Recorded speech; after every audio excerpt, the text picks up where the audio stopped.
Assalamualaikum warahmatullahi wabarakatuh.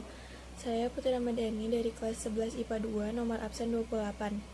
Akan menjelaskan inti dari materi pendapatan nasional, pendapatan per kapita, pertumbuhan dan pembangunan ekonomi, dan ketenaga kerjaan. 1.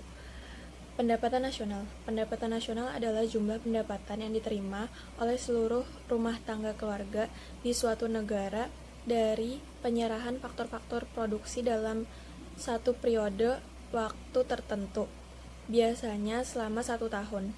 Rumus pendapatan nasional.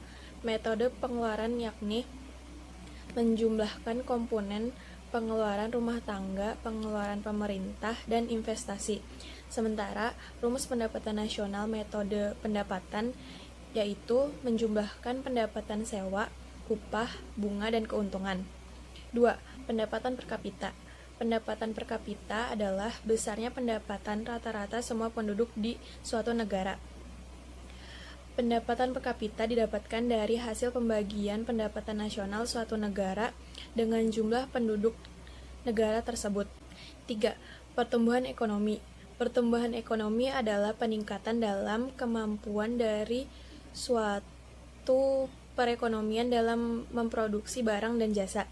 Pertumbuhan ekonomi lebih menunjuk pada perubahan yang bersifat kuantitatif dan biasanya diukur dengan menggunakan data produk domestik bruto atau pendapatan output per kapita.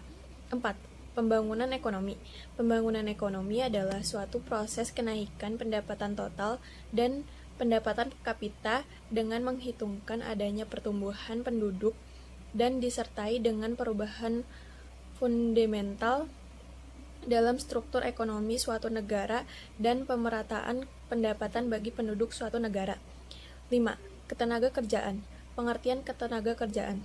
Tenaga kerja atau sumber daya manusia merupakan modal yang sangat dominan dalam menyukseskan program pembangunan.